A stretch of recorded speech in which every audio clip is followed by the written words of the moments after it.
Hey guys!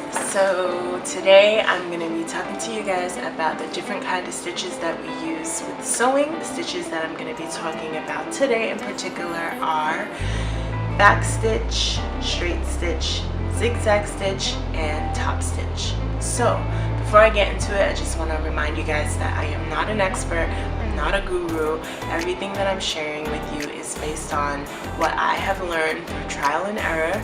So if there's anything that you've actually learned that's different from what I'm telling you, definitely be sure to leave a comment and let me know. Let's get into it. A lot of the times when you watch a tutorial, you'll hear the person say, okay, you want to start by doing a back stitch. And a back stitch is basically when you sew forward and then you reverse the stitches and then you sew forward again and then you reverse it again. Maybe like 3 or 4 times. And the reason why you back stitch is because you want to make sure that the stitches are locked into place. Because let's say, for example, if you have a loose thread, if you don't do a back stitch and you have a loose thread and you pull that loose thread, your whole entire garment can come apart. So you basically want to back stitch to lock the thread to keep everything in place. You want to back stitch before you start a project, and then you want to back stitch once you have finished sewing as well. The next thing I want to talk about is the straight stitch.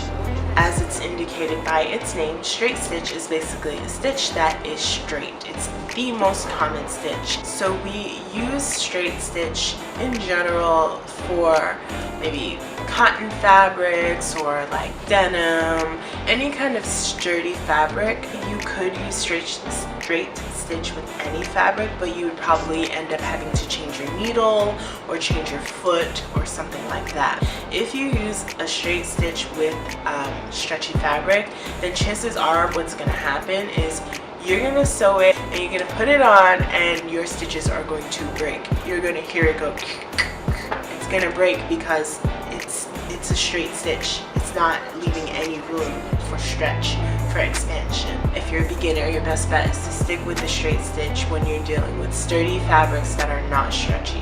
The next stitch I'm going to talk about is the zigzag stitch. It's a stitch that looks like a zigzag.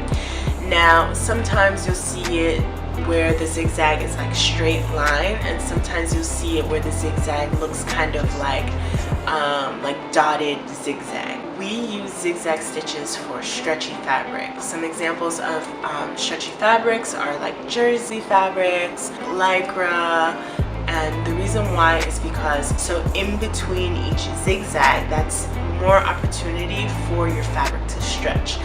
The next episode I'll get into how to hem stretchy fabrics without it getting all like puckery and wavy and just not flat. You can also use zigzag stitch for decorative purposes. So let's say you don't have a stretchy fabric. Let's say you have like a cotton fabric or some sturdy fabric like denim or something, and you want to use a zigzag stitch.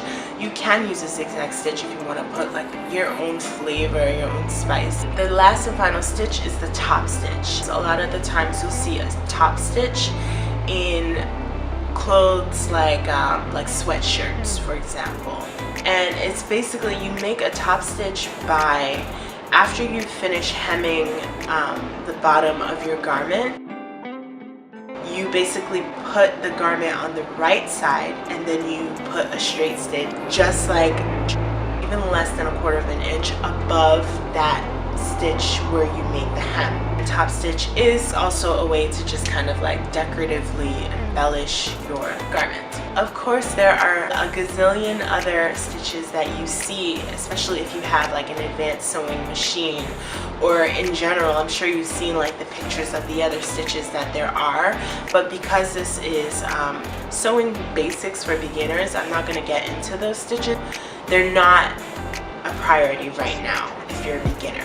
If you have any questions, any tips, any techniques, any terminology that you'd like me to cover, just leave me a comment and I will be sure to do my best to make a video on it.